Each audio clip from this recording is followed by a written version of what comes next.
This is The Evening Buzz, presented by Mikail Atiyeh. When we talk about roleplay RPG or roleplay fantasy, we always got to talk about the OG, the Dungeons and Dragons franchise. It's as old as time at this point. And over the years, it has slowly crept its way into mainstream entertainment. There has been attempts many times to adapt Dungeons and Dragons into a movie. I remember there's one that came out in the early 2000s. Not so good. But there was even a recent one, Dungeons and Dragons Honor Among Thieves. This was really good, but it just didn't perform all that well in the box office. And a lot of fans are worried that it might not get a sequel. But there has been other adaptations that have really put Dungeons & Dragons in the spotlight. One of them being Baldur's Gate 3. I mean, this game won Game of the Year a while back and has really put that franchise on the map. And people now, in a way, I mean, there's always been those who played Dungeons & Dragons and those who kind of know what Dungeons & Dragons is.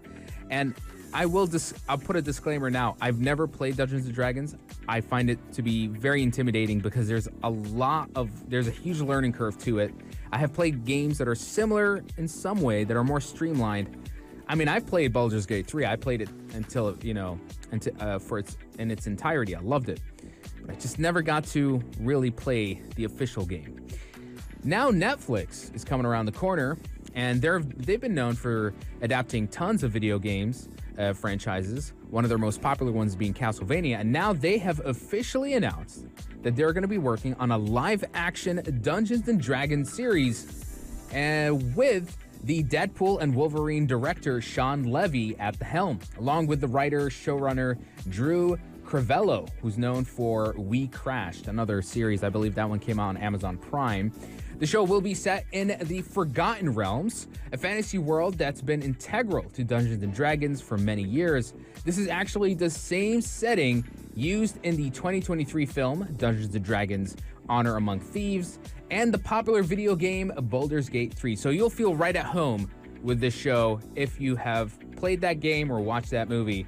The series is seen as one of Netflix's most significant fantasy projects with the potential to launch a D&D universe. I certainly hope so, but they have to do it right. I'm telling you, it's all about execution. If you don't make a show or a movie or any adaptation that it caters to the fans and it's created by the fans in some way, you're really going to lose them. The adaptation is also a significant milestone, which has had various adaptations over the years. As I've said, there was the Honor Among Thieves, which is a very dedicated fan base. They're trying to make a sequel. They're so desperate.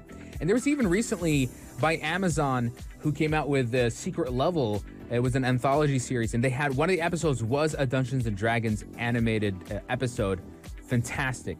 Absolutely loved it. Hopefully they make more of those. And you know, it's been adapted to death at this point. That there was a 2000s and Dungeons and Dragons live action movie. You know, if you want to watch, you know, it's that type of movie where it's so bad, it's kind of entertaining to watch. That's how I'd put it.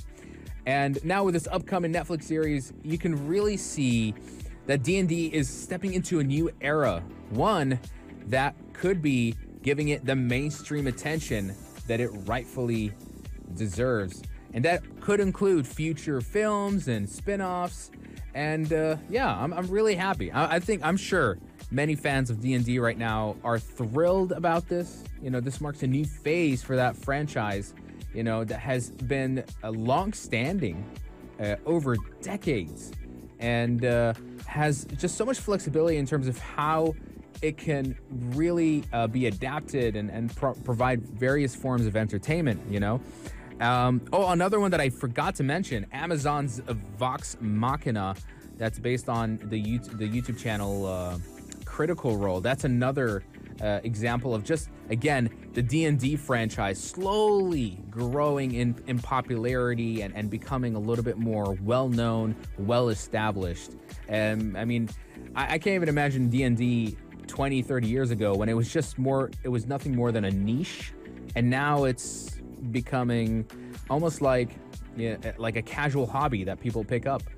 Hopefully someday I'll play a D&D session, as I've always dread the day that I'm gonna have to jump into one. But I hope that I find a really good dungeon master, a really good group of players that could help me, help me pull the imagination needed to play that game and enjoy it. It does require a lot of dedication, but I've heard so many great things about the payoff, the camaraderie, the spontaneous and crazy events that take fold when you play a D&D session. So it's definitely on my bucket list for sure. But for now, on my watch list and wish list, Netflix's upcoming D&D live action series. Please, Netflix, do a great job.